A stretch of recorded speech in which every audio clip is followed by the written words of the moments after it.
Alright guys, so today's the day I'm going to attempt to install my AEM short ram air intake.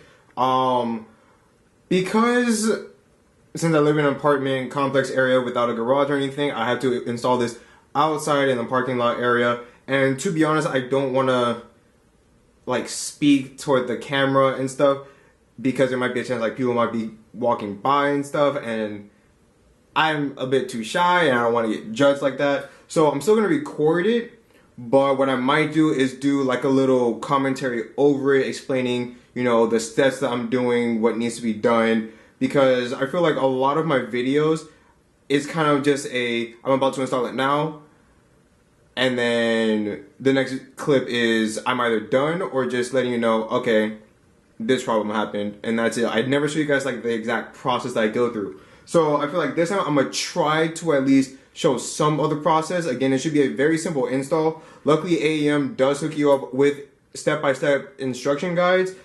And yeah, I'm also gonna try to do a before and after sound clip because I received a comment by Ninja, I believe.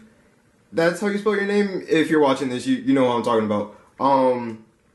But yeah, he told me that like, oh, it's gonna sound a lot better with your car, and I honestly didn't realize like, oh yeah, that actually might affect my sound. So I felt, why not do a little before and after sound clip to see if it really does anything.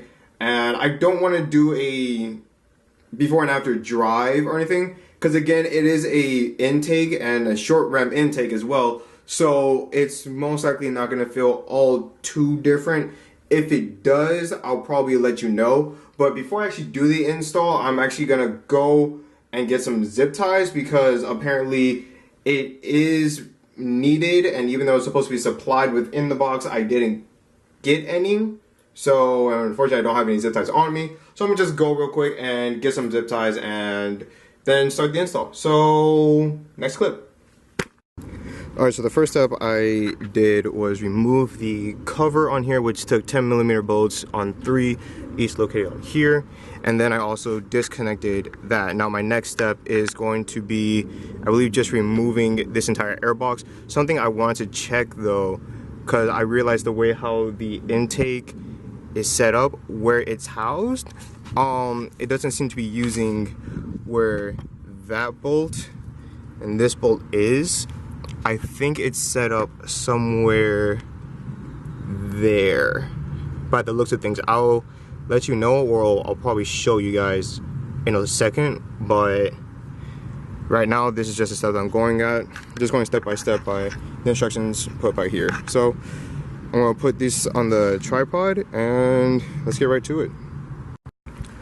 Also, before I forget, you do want to remove these 3 clamps. There's one like right here, and I'm going to be using pliers to unclip them. I can do it by hand, but it will be like really hard, especially like with these I can't use.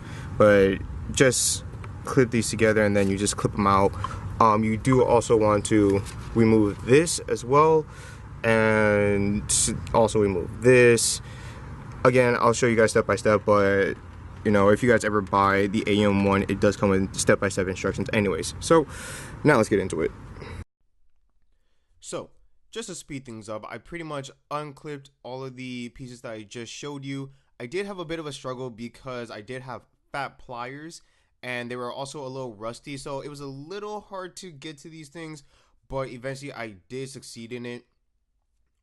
After that, I also decided to unclip the 2 bolts, not unclip, but to unbolt the 2 10mm bolts that are holding down the airbox. One of them was easy to get off, however the other one was a bit of a struggle. The one that's actually between both the airbox and the battery, you do need a pretty long extension to reach it. I thought I had a long enough one, however that was not the case, so I was struggling quite a bit. You'll see that in a few. But what I decided to do is I decided to get my breaker bar, since I can actually just stand that up straight and just unscrew it like that. Luckily that did work. After which, if I can remember right, I was dealing with the mass airflow sensor, and to unclip it, it was a bit of a struggle as well. this car has been going on for years. So I'm not surprised that some things were a bit of a bitch to take off, but it did come off eventually. After you take the sensor off, you do want to unscrew the two little screws on the mass airflow sensor itself. And be careful with this because you don't want to damage it and then have to go and pay for a new one. So after I unscrewed the two, I was able to just remove it out carefully, and after which I was able to just remove the rest of the air box itself. And then the last step I did was to just get off the vacuum hose that's on the, I believe, the block and connecting close to the throttle body area. So that's pretty much it. On to the next step. Alright, so this next bit is pretty easy. Pretty much after I removed the vacuum hose, I just simply loosened up the clamp that connected the rest of the hose to the throttle body, removed it out, and then after which I went to the little gold bronzy bolt I need to reach to that the intake will be placed on. Now I did show it earlier on in the video, so if you don't know, again, if you get the intake, there will be a step-by-step process letting you know where things are. But this was also a 10mm bolt. I believe everything that was done today was just used by a 10mm bolt, so that was luckily a good thing. I didn't have to keep on messing around with things. But yeah, just remove that little piece, and at the moment after the install, I don't believe I needed to place it back on or anything. I still have the piece with me as like a just in case if I do need to go back and place it on. But when you do install the intake, it does come with its own bolt and washer. So for now, I don't believe you need to place it back on. Just remove it and at least keep it just in case. If anything, you want to just reinstall the stock intake when you're selling it or anything. Just, you never know. Alright, time for the easy part. Putting on your AEM short ram air intake. This is all easy stuff, so I'm going to just speed this up real quick. Pretty much just have your what they call a silicone reducer. Make sure the bigger end is facing toward the throttle body and the smaller end toward the intake. Make sure you also have your two worm clamps to tighten one end toward the throttle body and the other end toward the AEM intake. Don't tighten it 100% until everything is aligned and ready to go. Then you can tighten everything up and make sure it is in properly. I did have to constantly make sure that, things weren't loosened up or anything. So just be sure everything is properly installed. After that, you just want to grab your new 10mm bolt and washer and place it where you remove that little golden piece where the intake is now going to be lying on. Make sure you put the bolts in there. Again, I don't know if you have to get that little golden piece and place it back on there. At the moment, I haven't had any issue, but I'm still going to hold it on just in case. After that, put your mass airflow sensor back into this intake, and luckily AEM does supply you with new screws. However, instead of using an actual screwdriver, you're going to be using an Allen key. So be sure that you do have some kind of Allen key on you. You do want a small one. You don't want to have a big Allen one. You want to have a small Allen key to screw or key in the new screws into the mass airflow sensor. And yeah, let's go on to the next one. Alright, last couple steps. Pretty much just put the intake in. You're also going to need a hose clamp. Luckily, AEM does supply you with all the necessary parts. After you do that, make sure you also put in the vacuum hose. Make sure you also have the little hose clamps that goes on with there. Sorry for my stuttering. But after that, just clip back in the mass airflow sensor. There are different ways you can put it in, because now that there is no clip housing to have the other pieces in, I don't know how to fully explain it, but how when you were unclipping the mass airflow sensor wirings from the stock airbox, since there isn't any on the new intake, pretty much what I decided to do in the end was to just have it going under the intake and then having the clip come out the other end. So it's a great way to pretty much hide it. I don't know if maybe you can just get like zip ties and probably hook it up somewhere to just, you know, make it more neat. But for now, that's just the route I decided to choose. And then I also did zip tie the throttle cable toward this little wiring cable down in the back close to the intake as well. When you see the step-by-step instructions, it will show you where to do it. I don't know how necessary it is, but I think it's probably better to have it zip tied somewhere than to just have this loose throttle cable just flying around all these moving compartments. So that's pretty much it. Time to go back into the regular vlogging commentary. Alright, so there it is installed. It actually didn't take me long at all. All I gotta do is just put the cap back on and then obviously connect the battery in. But overall, this is pretty much it. And yes, this piece does connect here where this little golden plate was. Again, everything took a 10mm, so I didn't have to worry about anything else. And then the worm clamps are all tightened up. Luckily, they also supplied worm clamps for the vacuum hose. And normally there would be like another step because there is this little bracket. There is this little bracket right here, which I'm assuming would go here because it looks like it lines up well. And what that would actually be for, if you guys still had your little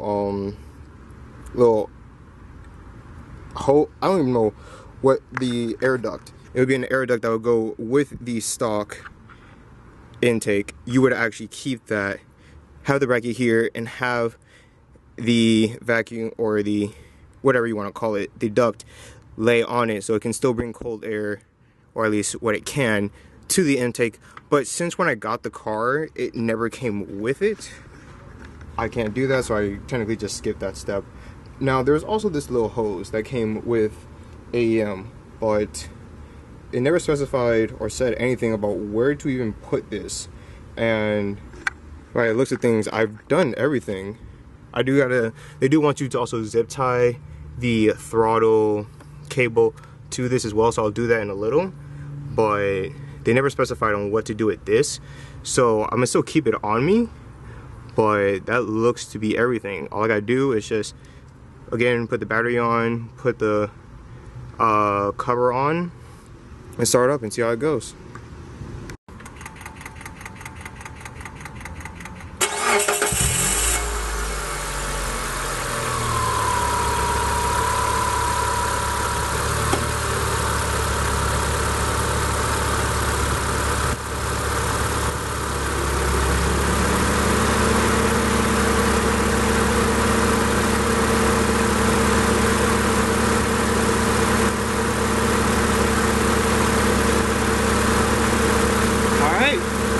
We're good.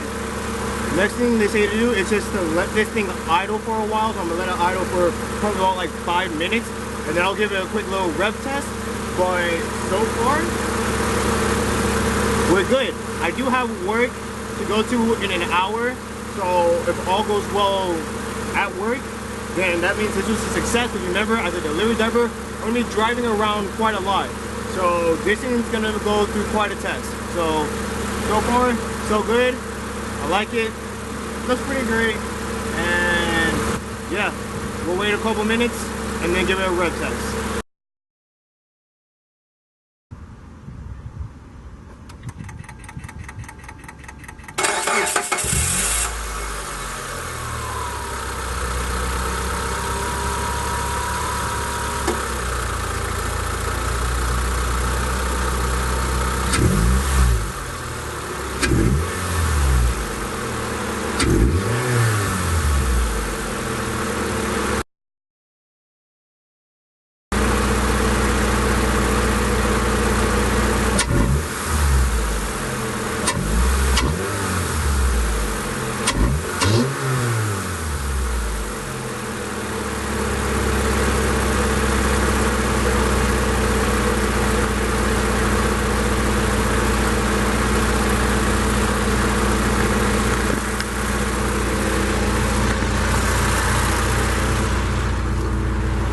actually sounded pretty nice too. It's now like whenever you hit the throttle, you can hear, I guess maybe that's like the throttle bar, like the little throttle flappy thing open, because you can hear the cue cue. So it actually sounds really, really nice. I'm actually really impressed, and hopefully it performs well. Again, I know a lot of people are gonna say you should have gone cold air, and I know cold air is better than a short ram, but I do have plans to work around this short ram intake. The biggest thing being that I plan on getting a carbon fiber VIS racing hood that's supposed to be like an Evo style hood, and the reason for that is because it's supposed to have a vent along this section, and that's supposed to help out for the short ram. At least that's what I'm presuming. So that's not going to be till next year though, so don't expect like in the next coming months I have that, unless I somehow make insane amount of money real quick. But no, like next year I will get the VIS carbon fiber hood to help out with this short ram, so I'm still getting some kind of cold air into the short ram. Now again, the cold air would have been better, but right now it's starting to drizzle, and like I said, we're nearing Florida's bad weather system. So season, not system. So yeah, whenever we near this season, we can really, really paranoid, because you just have like heavy rains non-stop going on for days straight at times, and I don't want to hydrolock this car. That's like the last thing I want to do. So that's why I decided to get the short ram for now, even though short ram does mean you're bringing in all the hot air in here, and it is hot, and especially in Florida. Colder air will relocate it, and it's denser air. But this is pretty much an opinion thing, you know. I chose to do with this. This is also cheaper and a lot easier to install. It took me just an hour to do it, and right now I'm pretty happy with it. It sounds nice, and I can't wait to drive it. So this has pretty much been everything. Let me know what you guys think about it in the comments down below. So next time, this has been Board Taking Heat, and I'm out. Peace.